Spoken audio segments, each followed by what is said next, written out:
Yes, that's what I said. As from next month, I want to work at the Gillies on a part-time basis. Part-time? Yes, that's what I said. As from next month, I want to work... Look, shall I go out and come back in again? Well, what do you mean, part-time?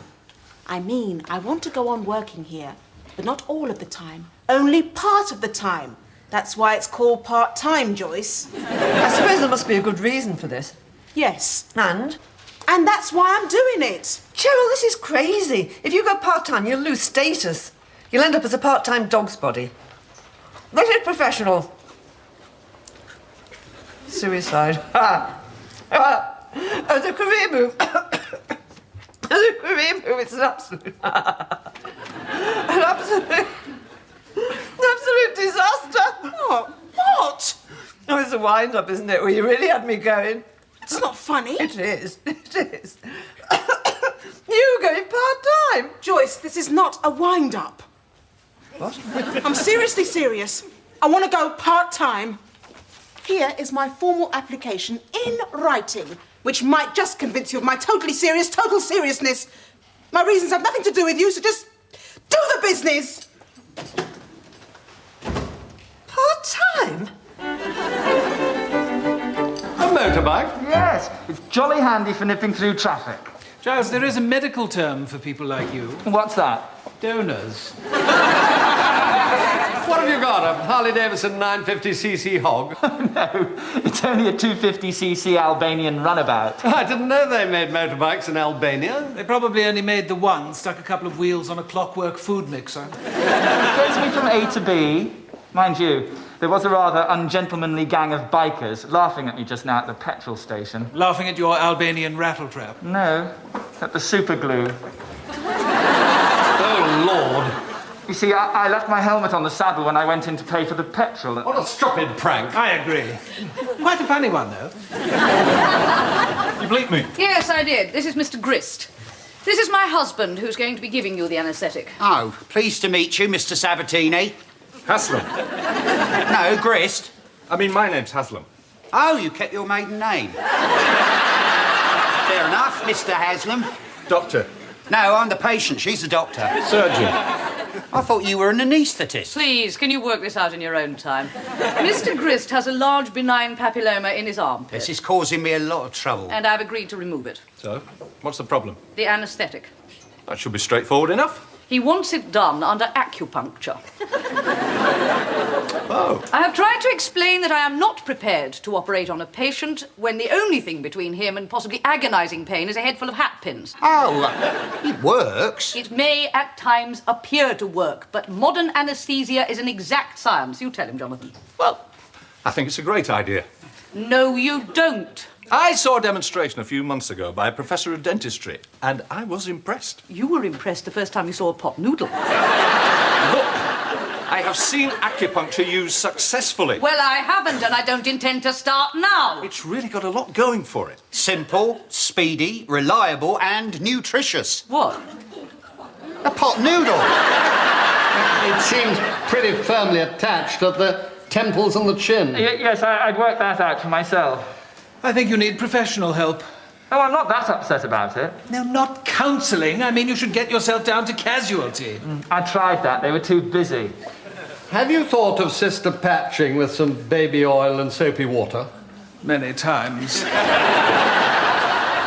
Look, get in touch with Professor Bryce Watney, see if he'd do the actual acupuncture. If you think that I'm letting some demented tooth butcher loose on my patients... It's perfectly safe. It is not natural. It's perfectly natural. It's about as natural as a haddock playing a xylophone. What if your pin-pushing pal gets it wrong? What if it wears off halfway through and the patient starts yelling and struggling? Mr. Grist will be on a drip, and I'll be standing by with a shot of thiopentone to put him under. And by then it will be too late. He will have already suffered. Giles, what do you think of acupuncture? No, don't think that would shift it. Come on, Giles, it's opening time. No. You're probably wondering about my head. Giles, I've been wondering about your head ever since you came to the Gillies. I'm not too sure about yours either. What do you mean? Well, apparently you're leaving. I'm not leaving. I'm going part-time. That is the same as leaving in my book. Jonathan, talk to her. Yes, of course. Good morning, Sister Patrick. What do you mean, talk to her? I mean, talk her out of it. Why? If Cheryl wants to chuck away everything she's ever worked for, it's up to her. Look, Michael and I want to buy a flat, and we've worked out the only way we can raise enough money is for me to go part-time here and take on another job as well. Well, what about the money Michael earns in the evenings with his exotic dancing? Sure, the Ebony Boys are still going strong. They are, but Michael isn't one of them. What, you got the sack? They've asked me to make way for a younger performer. You got the sack because you're too old. He's not too old. He's merely less young than the creep who's taken his place. You've got the sack because you passed it. Yeah, it's all right. That's it, in a nutshell. Michael, I have seen your costume, and believe me, nutshell is not the first word that leaps to mind. So that's why I've applied for a part-time job in a clinic specialising in colonic irrigation and liposuction. You mean sticking tubes in people and removing their excess money? There's no real difference between the therapies they carry out at the clinic and the work you do here at the Gillies. Oh, but there is. I make sick people better. They make fat people poorer. Surely there must be some other way you can raise the money. Oh, Michael did have the chance of joining another dance troupe, but I said no. They wanted him to, well, go too far. Really? Yeah, Newcastle.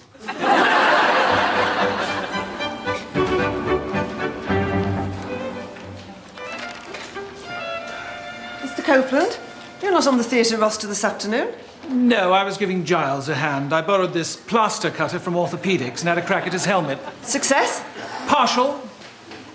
Giles?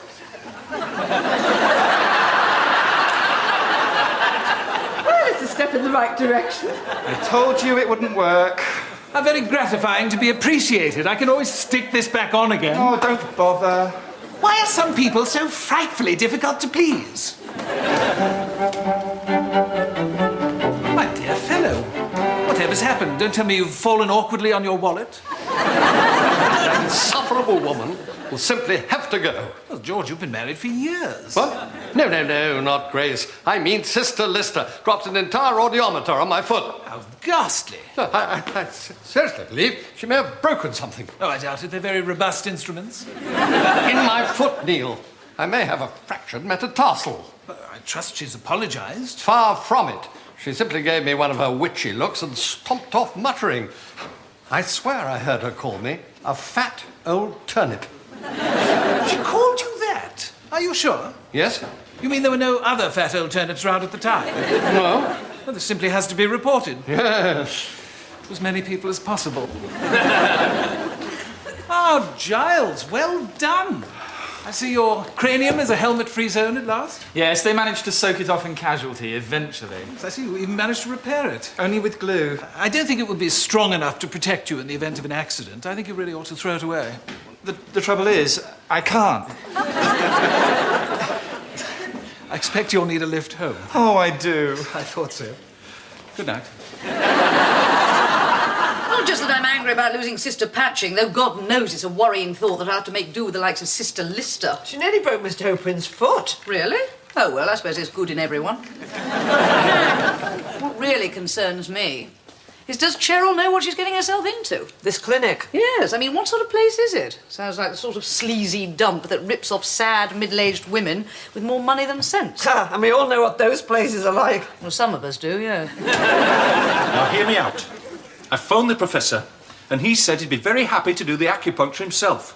As long as I've got some backup and the patient's consent. Jonathan, I am not taking part in this new age tomfoolery if the patient levitates onto the table and my scrub nurse is the Dalai Lama. It's what Mr. Grist wants. You can't deny him freedom of choice. Quite so. He has the choice to go and get it done somewhere else. Upstairs wouldn't be very happy about that. Joyce, I spend 50% of my time making sure that upstairs isn't very happy about anything. But they're very keen on the idea. The publicity would be wonderful for the Gillies, and it opens up a whole new market segment for patient throughput. They just want to save money on gas and drugs. That too. Joyce! I'm just telling you what they said upstairs. Now, personally, my own opinion is that I should get out of here.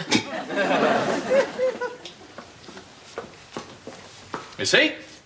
Everybody wants to go ahead except you. Oh. Last. Jonathan, why do you have to defy me over everything? What? Why, the acupuncture business, over sister patching? Well, Sister Patching has freedom of choice, too. Yes, as long as she makes the right one. You mean the choice that suits you? You don't want her to go part-time because you know you'll be losing the best scrub nurse you ever had. It's in her best interest. Rubbish! Look, she wants to make some money.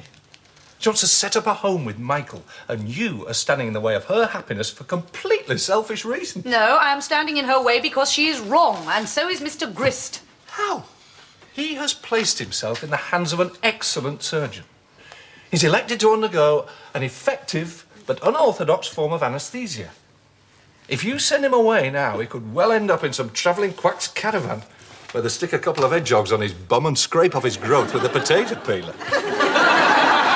Jonathan, you're supposed to support me. Why? Because you're my husband. In this hospital, I am a consultant anaesthetist, but every time I try to have a discussion in which I would expect a fellow professional to respect my views, this husband-wife thing keeps getting in the way. Oh, I see. It gets in the way, does it, this Sheila. husband-wife thing? You know how I feel about you. Yes. Good.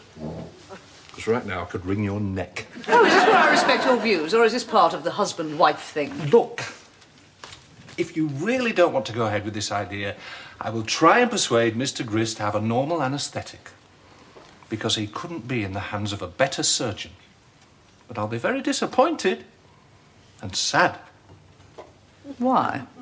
Because you're my wife. Yes, it does get in the way, doesn't it? Yep.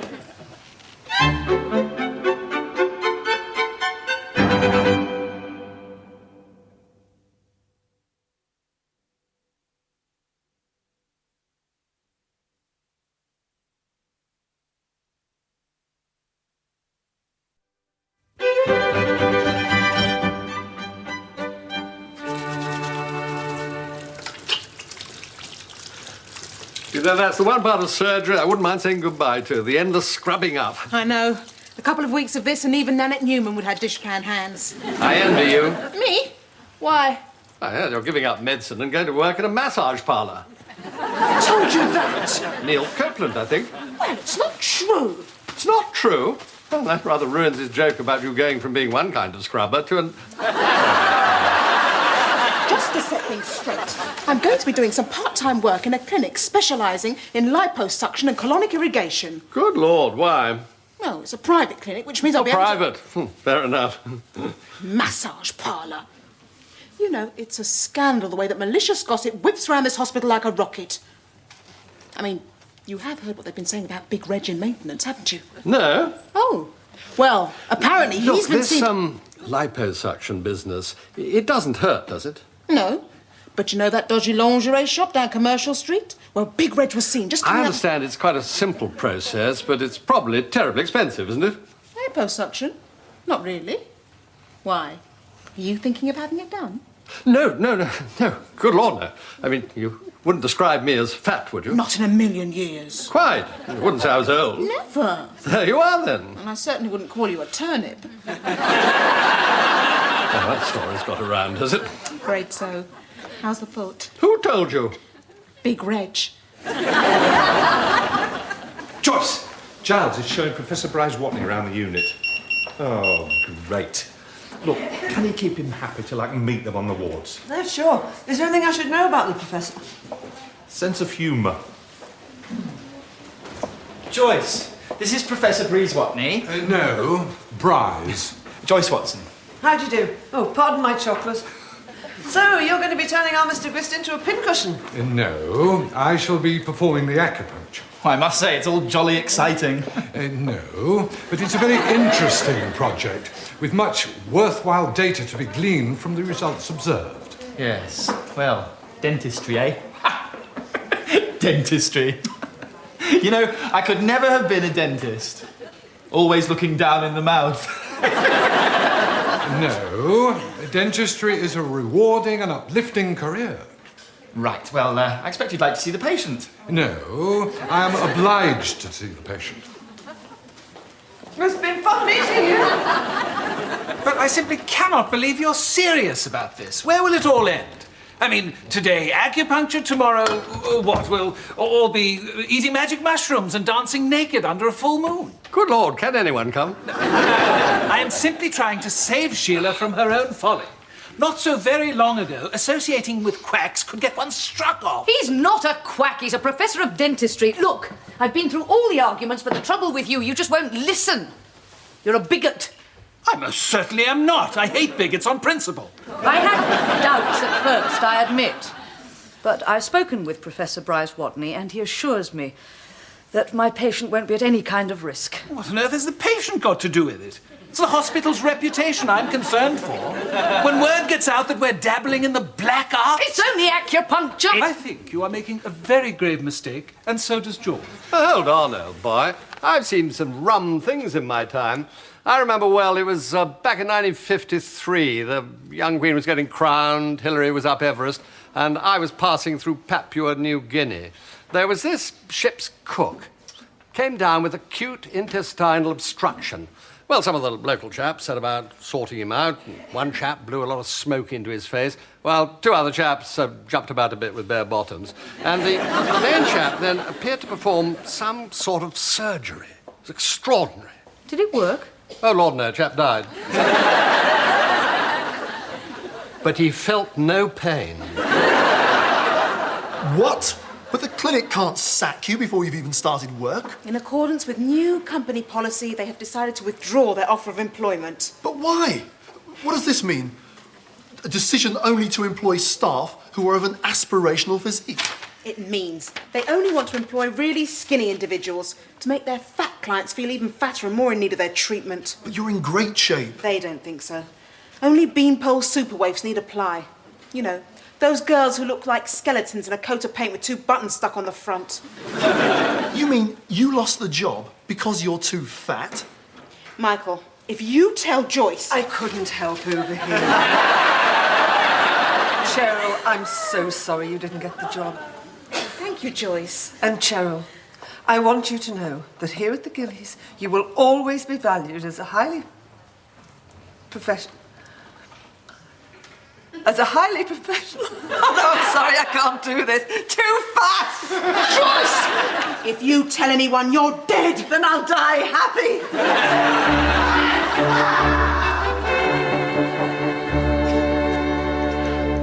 You will tell me when the patient is fully anaesthetised. No, the patient will tell you himself.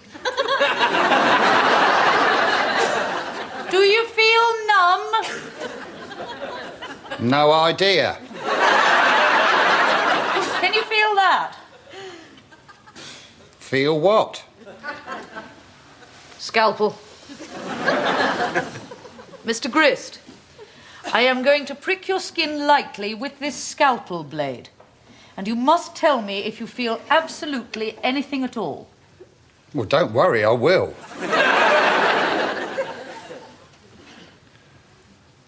Anything? No. Anything now? No. You must feel that, surely. No. It's amazing, isn't it? Well, I suppose we're ready to start. Who's going to say great? No, I don't think that would be appropriate. Sorry. Oh, nurse, could I have my tape on now, please?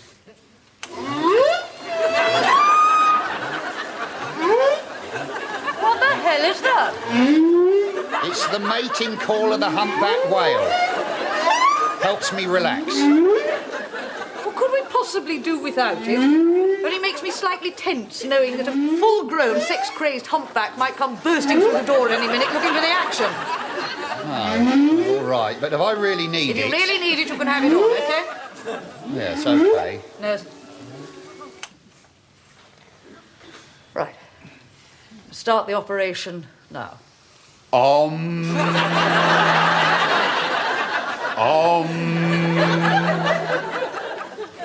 Oh,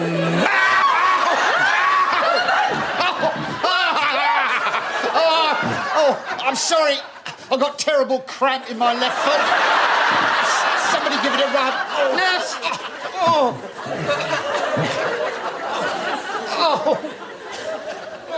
You all right? Oh, darn terrific, yes. You'll be fine. You just concentrate on your surgery. Let me and Prof worry about the patient. Why are you worried about the patient? I'm not. You just said you were. Sheila, don't get yourself in a state. I am monitoring all the vital signs. At the first hint of distress, I shall intervene. And I'm keeping an eye on the patient as well. Ready.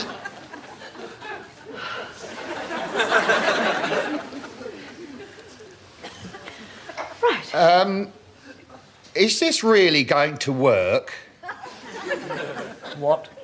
Well, I've always been a bit sceptical about this acupuncture business. I don't believe I'm hearing this. Mr. Grist, we are doing this because you asked for it. Yeah, well, I wanted to see whether it worked or not. I mean, Dr. Haslam and the professor were so confident about it, but now it's come to the crunch, I'm not so sure. What do you think? Believe me, you don't want to know. Well, on the whole, I don't think we'd better go through with it. I can tell you're not keen. Mr. Grist, would you explain to me slowly and carefully, because I'm not feeling at my sharpest at this particular moment, why you insisted on acupuncture in the first place? Well, when I cast the I Ching... The what? The I Ching. It's an ancient Chinese system of divination. So when I threw the yarrow stalks, the hexagrams told me someone will indeed increase him. 10 pairs of tortoises cannot oppose it. Supreme good fortune. And be honest, you can't get a clearer message than that. Do you know, I could murder a pot noodle.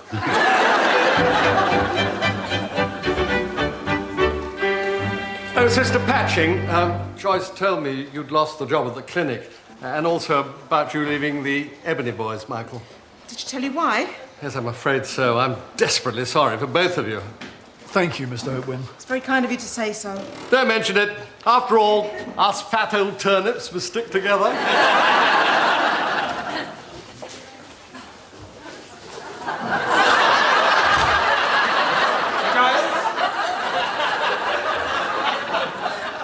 More super glue? On the saddle.